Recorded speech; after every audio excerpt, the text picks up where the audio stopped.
Welcome to the So You're Ready to Date podcast. I'm Lisa. And I'm Angie. And here's where we talk about all things dating, love, and relationships, and most importantly, having fun.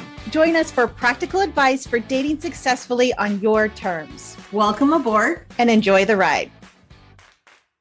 Welcome to another episode of So You're Ready to Date. If you caught the episode last week, I suggest you go do it because we're talking about holidays and dating and what happens when you bring that certain someone home.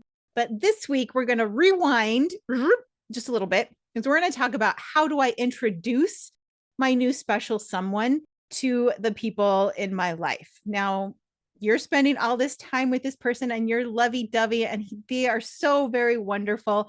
And now you want your two wonderful worlds of your friends and family to coexist so wonderfully and harmoniously with this new person that you are dating. We want that for you too. So that's why we are going to talk about some ways that we can do this smart. Sometimes it'll happen without preparation, but we want to, if you're ready, to start introducing that special someone to the rest of your special someones. How can you do this in a way that hopefully will get you success and create some lasting good feelings and good vibes between all of the good people in your life?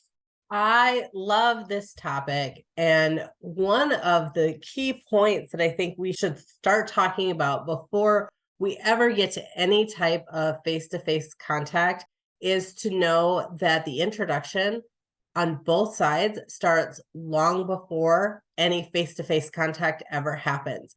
And it starts with the way that we talk to both sides of the equation about the other person. Have you mentioned your friends and family to your significant other? And how are you talking about your friends and family to your significant other? And have you mentioned this person that you're dating to your friends and family? And what are you saying about this person that you're dating to your friends and family? And how have you presented him or her to them? Right. We've all probably had at least one friend, or maybe you were that friend who are like, why are they even dating? He just sounds, or she just sounds like a complete and total jerk. And I've had some pretty close relationships where I'm like, why are you guys still together? And they're like, why? I love him. He's wonderful. I'm like, not in my eyes. Wait, what? Every single time we have talked, it's been about what they did wrong or what they're doing now, or how could they be such a jerk? Or if you're giving them one very specific picture, that introduction is this guy is a jerk, or this girl is an ass, or this whoever is my wonderful, amazing friend, or is dating this person, when it just doesn't make sense based on this maybe unintentional introduction that you have given of this person who's supposed to be so important and wonderful in your life. And the same goes if you are dating this person and they care about you and it's going great and you've got Mr. Wonderful and you've got stars in your eyes and you're talking about your best friend to this person, and all you're saying about your best friend is, well, she's jealous because we're spending too much time together and I don't get to see her anymore, and she's mad because we're not doing this, and she's mad because we're not doing that. If you're saying stuff like that, what kind of impression do you think that your significant other, your new boyfriend, is going to have when he meets your best friend? So think about the way that you're presenting and the things that you're saying about the people in your life. Or if you're complaining about your brother, or you're complaining about your sister, or your siblings, or your parents, and all you're doing is talking about how they're controlling your life, or how they're calling you and asking you for money, or you're not saying the good things and you're not talking about how they're supporting you, and you're not talking about how they've always been there for you, and you're not talking about how amazing they are, then it's going to be really hard for either party to walk into that first meeting expecting to have good things come out of it. Now, I know what you're thinking. Well, then who am I supposed to vent to when this comes up? And again, this is not saying that you can't talk to your best friend about some jerky thing that your boyfriend or girlfriend did. This doesn't mean that you can't talk to your boyfriend or girlfriend about something about your mom, your dad, your best friend that annoyed you. But in the scale of what you're talking about, the weight, the majority of the weight needs to be in that good side. You should be talking way more good. It should be light on the bad. It should be light on the not great stuff. You can be, it's good to be aware of kind of like a dynamic, but you should be overwhelmingly erring in this camp of, I want to talk to you about how amazing they are at this or the good things in your relationships. It's some sort of scientific study. Like for every negative thing, you have to have like what, like 7 or 8 positive things to outweigh it. So if you're thinking about it in that context, you're like, if I've said 5 negative things, then I have to come up with 15 good things. Weighing all of that stuff, I'm like, am I telling people, giving people the impression that maybe this person isn't so great when I know in my heart of hearts that they are? So, yeah, you want them to have this image in their head of, wow, they sound like a really interesting person that I want to get to meet. And so that you're painting this accurate picture. Yeah, it's not always going to be rosy, but it should be that there are more wonderful and endearing qualities to this person than there are negatives. So when you're just going through that, just pay attention to the way that you are talking and the things that you're saying. And it's a good rule of thumb for life in general, not necessarily just in this situation, but thinking about that 7, 8, 5, whatever the number is to one rule when you're talking about anybody, whether that be your kids, whether that be your friends, being aware and spreading compliments around like confetti. And if you find that a lot of what is coming out of your mouth is not the positive thoughts about the people in your life that you would like them to be, practicing spreading those compliments around and practicing looking for those positive things to say about other people. What you look for, you will find. And that is a practice that you can put into place to work on, and it will become more natural for you. And then it's a muscle that you can develop and put into your toolbox and will work for you going forward in many other areas of your life, including your dating life. Well, I think it just serves as a way to highlight, right? Is this the relationship for me if it feels like I have more negative things to talk about? And maybe it's on the flip side. Why do I want to introduce somebody who I love and think is amazing to somebody who maybe isn't good in my life? And that could be a sister, a mom, an aunt, a grandma. So I think it gives you a pause to reevaluate your relationship and know that not everybody gets to be introduced at the same time, right? I know this is going out, we're heading into the holiday season, but just because you have this person you want to introduce, the holidays may not be the best time. There's no law that says you have to introduce somebody to everybody at once. Trickle this in. Let this be a slow, thought out process so that hopefully it starts to go in the direction that you want it to go. Pick one person, pick a friend, and start with maybe doing a double date, or maybe going out and meeting for drinks, or doing something together in a small group that is not intimidating, not threatening, where you don't have to just sit and focus on each other. And whether that is a friend or whether it's a brother or a sister, if you start small and grow from there so that you're not introducing to everybody all at once. And if they've never met your family, maybe a large holiday gathering isn't the right place or time to do that first introduction. You can go back and listen to our episode from last week, and we will again in this episode give you permission to show up at holiday functions alone or show up at holiday functions with your best friend and not your significant other. That's okay. You don't need to show up with your brand new significant other if it's an uncomfortable thing and they haven't met the family yet, and you would be throwing them into the deep end where they would have to meet 50 people at once. That can be very, very overwhelming for most people. Well, it's a conversation that the my boyfriend and I have sort of had where we started having this conversation of like, are we supposed to want to introduce each other to people in our life? And then we're like, maybe not. And then I think it was more of us not feeling ready. And do we ever have to? That could be a very valid option, that maybe that's just two spheres of your life that you don't want to introduce. And then, kind of out of the blue the other day, he's like, well, I want to go meet your dad. And at the moment, my dad was in the hospital. I'm like, sweetheart, that is very sweet. And I know the reasoning behind what you want to do that. That is not the appropriate time, because I know my dad does not want to meet you when everything's flapping in the breeze in the stupid hospital gown.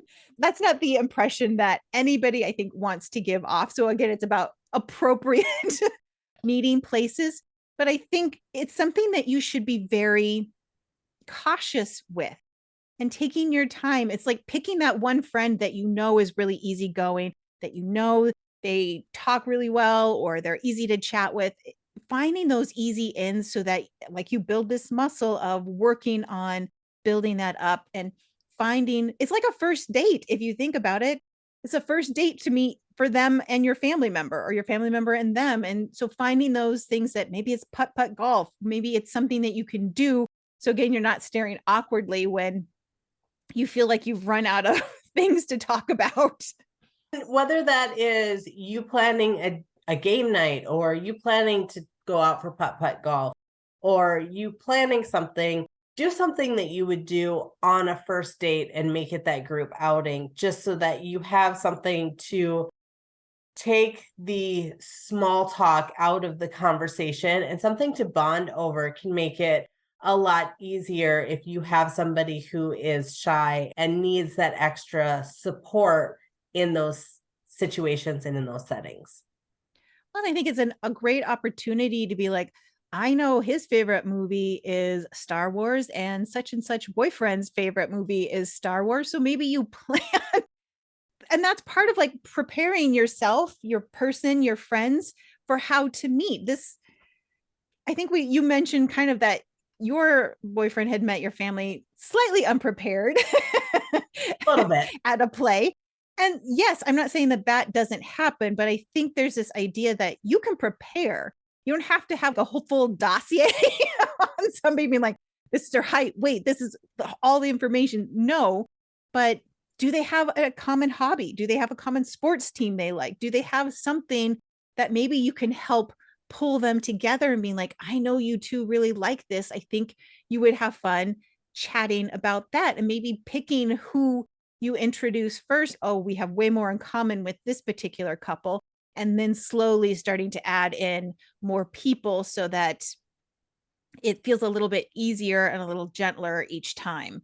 And it doesn't have to be love at first sight. It doesn't have to be best friends. It doesn't have to be somebody that you hang out with all the time. I think you said it when you mentioned that it's like a first date. You're trying it on, and you're going to add more people in, and you're going to find that rhythm when you're meeting friends and when you're meeting family, at who you feel more comfortable around as a couple and who you want to spend that time with as a couple. So it doesn't have to be that they love everybody that you surrounded yourself with in your life. You don't have to be best friends with everybody that they surrounded themselves with. But it is important that you at least know who they are and can be in the same room with them and have a conversation. Right. Isn't that the kicker? Yeah. I don't need to be your instant BFF, but if we're going to be at the same cookouts, if we're going to be at the same dance recitals, we're going to be at the same holiday parties, I need to be able to have a conversation with you that we can chit chat, we can shoot the breeze, we can do whatever. But again, I don't need to have you in my phone as my best friend, texting TikToks back and forth to each other. It's always, in an ideal world, yes, we would love everybody to be instant best friends, but it's about integrating these people into your life and vice versa. And it's the same for you. You're probably not going to like all of their friends, but can you see enough of a benefit to it that you're making the effort to be personable, to be talkative, to be social with these people, so that you're giving a good first impression when you're meeting your significant others, important people? And it doesn't have to be all at once. Go slow. Hmm. My significant other has 14 brothers and sisters, and that's a big ass family. I mean, a really big family. And he's got three sets of parents when it's all said and done, the way that everything worked out, not to mention extended family that he's close to. It's been 6 years that we've been together, and there is still a brother that I haven't met, and there is still nieces and nephews that I haven't met. And that's okay. I mean, I'm mostly through the main family now, but it's taken a while. And that's okay too. It's okay to go slow. You don't have to meet everybody all at once. And there doesn't have to be a quiz on it after you introduce them the first time. Give people a chance to absorb slowly and to be exposed to the same people more than once to remember names and other things about your family and friends. As we talked about it last week in the episode, we talked about it last year when we did holiday episodes. You can create your own time frame. Just because somebody feels like they're ready to meet your boyfriend, your girlfriend, whoever, does not mean that you two are ready. And I think it's something that, my boyfriend and I keep talking about because we're not quite ready yet. I know the thought is that he just wants to meet my dad so that my dad knows that I am in good hands. I appreciate that. It's a very loving and loving thought, but we're not ready yet. And I think that's a big part of, yeah, we're closing in on a year. Does that mean anything? No, it doesn't. In the grand scheme of things, if the future that we're talking about is the future, then we have time. And I think that's part of it. Is there's this need to, it's 6 months, they're sticking around, I need to introduce them. It's a year, maybe it is, but maybe you have very different timelines of when and how you want to introduce people, and letting your timelines be your timelines, and don't rush it if you're not ready. It's okay to take your time. It's okay to go slowly. And I think it works better for everybody if you do this in little pieces and let them, like you said, get to know them for a couple of times before they have to start remembering that so and so was married to this person, but now they're not anymore. And now they're so sometimes families can be complicated. So letting it kind of go at its own pace. And I think in the end, everybody feels much more relaxed because it's not something that was forced to. And I would be lying if I said I'm slightly dragging my feet a little bit because I've never really done this. I've always kept my dating life and my family life fairly separate. And dating was always kind of casual for me. And this is serious and this is different. And it adds a different layer of, okay, if I introduce this person, this is a person, right? This says something about the relationship. And while I might feel comfortable and confident when it's just the two of us, and we can talk about fun things and we can whisper all those fun little lovey-dovey things, you introduce family and friends, and all of a sudden it adds a level of realness to the relationship. And while that might be wonderful and good, are you both ready for this level of realness? Are you both on that same path, that same page? And that can maybe be a conversation you have if you feel ready and the other person isn't, is to have this conversation about, why do you feel hesitant? Why do you feel ready? And communicating what your expectations are so that if somebody is not on the same page, they can start to get there. And if you're not, it can help you pump the brakes and have a little patience while somebody gets to that space. Yes. And all in all, it is a matter of what is right for you. If you're ready at 6 months, great. If you're ready at 2 weeks, that's great too.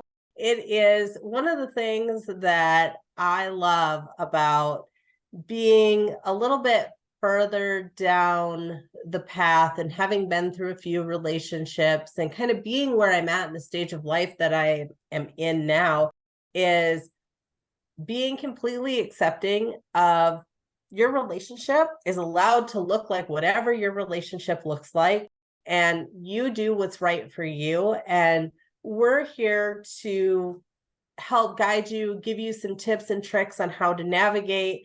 But ultimately, I'm just here giving you permission to let your relationship look like what it needs to look like for you, and maybe help you navigate some of those sticky situations and release some of the expectations that you may have and that society has placed on your relationship and maybe navigate a little bit more smoothly how to integrate what your relationship looks like into the mainstream views that the rest of your friends and family may have.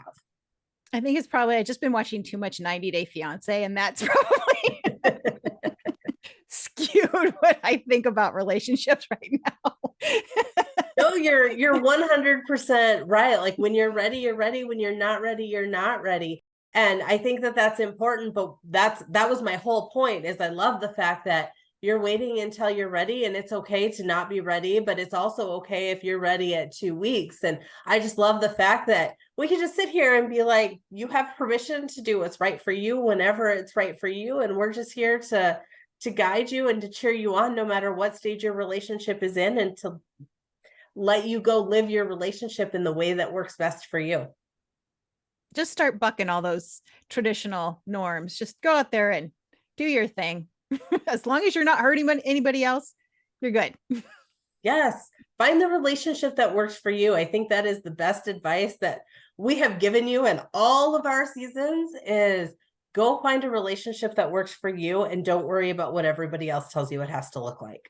Because I think if you want any sort of longevity, you have to figure out how you two as individual people work together and less about how you two work together under the lens of what everybody expects it to be, because you're the ones who do this day in, day out, not your family. So if you got to stand firm in like, this is what works for us, regardless of, I know it's going to be hard to drown out all of those voices because they've been with you your entire life. They're very loud and they can be very pushy, but if you want the success that and to make it a lasting relationship, you have to figure out what makes sense for you two. Very separate, very individual, very whole people coming together and trying to create a fun and lasting and loving relationship. So let us know how your introductions went with your friends and family, or if you're not ready, what might be holding you back or what you need to hear from us so that we can help you maybe get to that next step or talk about whatever it is that is holding you back. If there's any other roadblocks that you might need to hear about from us, we want to bring you content that is relevant to your life and your relationships. You can drop us a line at soyou'readytodate@gmail.com or find us on all the socials that'll be linked in the show notes. And otherwise, we will see you back here next week with another great episode.